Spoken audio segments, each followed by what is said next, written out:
Hi, and welcome back to the channel on the college process. Once again, my name is Ed Zamora from Principia Prep, and today we're going to be going over why you don't do the FAFSA form the first few days it's opened. But before we go into that, if you are new to the channel and are looking for additional college content, please hit the subscription button down below. It will notify you when new videos come out, as well as if you do enjoy today's video, please leave us a like. It does help the channel, as well as if you have any comments, any questions, so on and so forth, put them down below. I do answer if you look at the other videos. All the questions and comments you guys leave below, I do answer them. Also, for senior parents and families out there, if you are looking for scholarship assistance, we do have the James Russo Memorial Scholarship we set up this year. Please watch this video. I have it in the description down below, the link to go to it. This year we're trying to give out as much money as possible, hopefully with the help of the viewers here and you guys watching this video. Our goal is to give away at least $15,000 this year.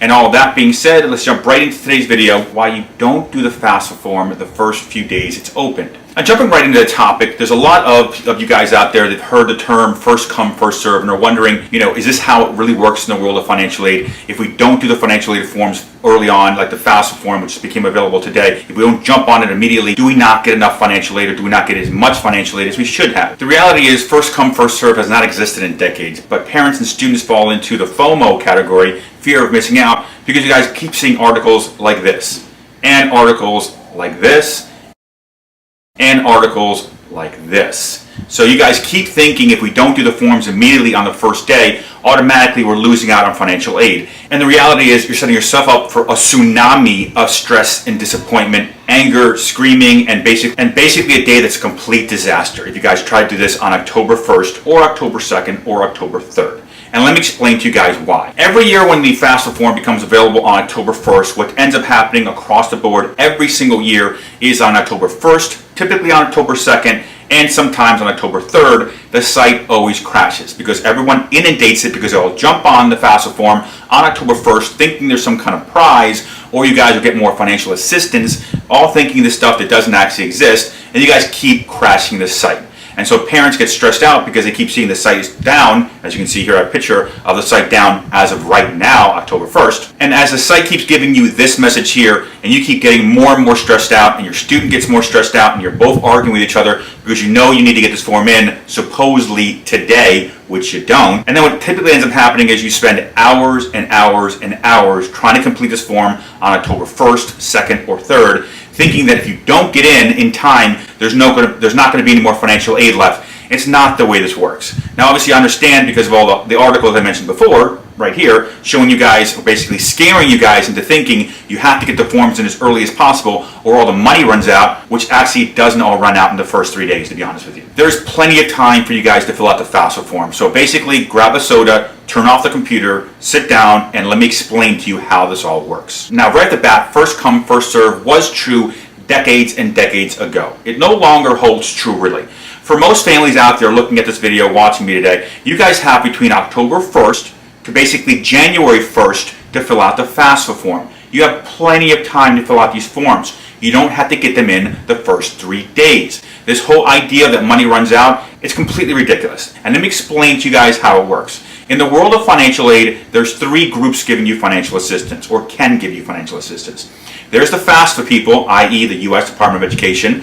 Then there's the state that you reside in. If your student stays in that state, the state can also provide you aid. And third is the institutions, the colleges themselves. Now, each one of these 3 have their own deadline, and it basically goes backwards. So the school's deadline is typically the earliest, and most school deadlines are February 1st. That's why I'm saying if you get the forms in by January, you met that deadline. The state deadline for many schools is usually around April, May, or June. So obviously if you get this in by January 1st, you meet all their deadlines. And the federal government's deadline doesn't really exist. It's really December 20th or so, right before your student finishes their freshman semester. So you have obviously a lot of time before you miss that deadline.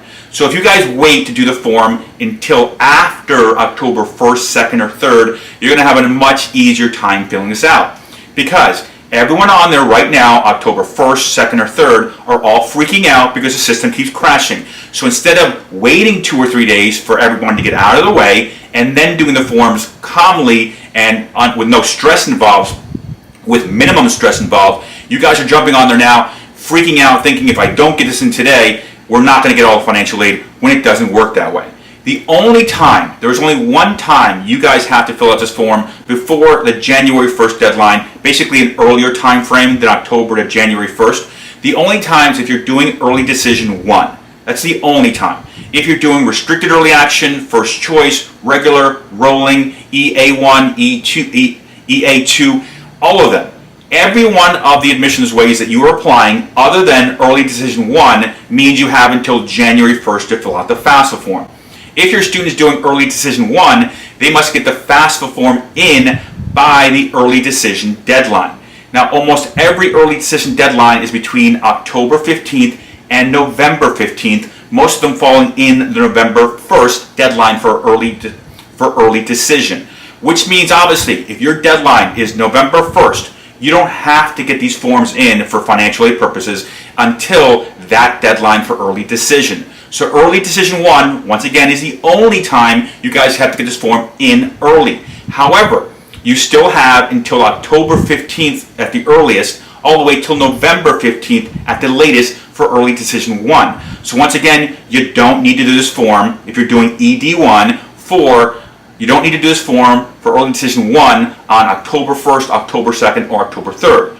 Once again, if you're on the computer right now, get off the computer. You're going to drive yourself nuts because it's going to keep crashing. It's going to take hours to fill out a form that should only take you about 30 minutes to 45 minutes to complete the first time you do this. Now, all that being said, if you do want some more insight, some more information about how the college process works while you're waiting for October 4th or 5th or 6th, perfectly fine. We have this video right here, the complete guide to financial aid, which I have in the description down below. This video here explains how all financial aid works. The FAFSA form, the CSS Profile, institutional forms, scholarships, frauds to avoid, everything you want to know about how financial aid works this academic year, 22-23 financial aid forms. I talk about all of that here. Stuff that you guys are looking for now, just to give you insight about how the whole college financial aid process works. So in the meantime, between these 3 days before you guys wait to be able to go on the FAFSA form, just watch this video here. In the description down below is a link. It'll give you a ton of information about how the whole college financial aid process works. That being said, if you're looking for additional college content, once again, hit the subscription button down below. It will notify you when new videos come out, as well as if you have any comments, any questions, anything you want to know about that you need help with, down below. Also leave it in the comment section too. I answer all your questions down below. And one more time, once again, we started the James Russo Memorial Scholarship this year for you guys, for senior parents. We're trying to give away $15,000, hopefully more, all based on how many views you guys give our videos, likes, comments, and so on and so forth. And other than that, my name is Ed Zamora from Principia Prep. On the screen, you see our contact information. If you have any questions, any concerns, if you need help with the financial aid forms, I do help parents throughout the financial aid forms. I do help parents fill out the financial aid forms and guide them through the entire financial aid admissions process. Just shoot us an email. It's the easiest way to reach us. Other than that, thank you for watching today's video.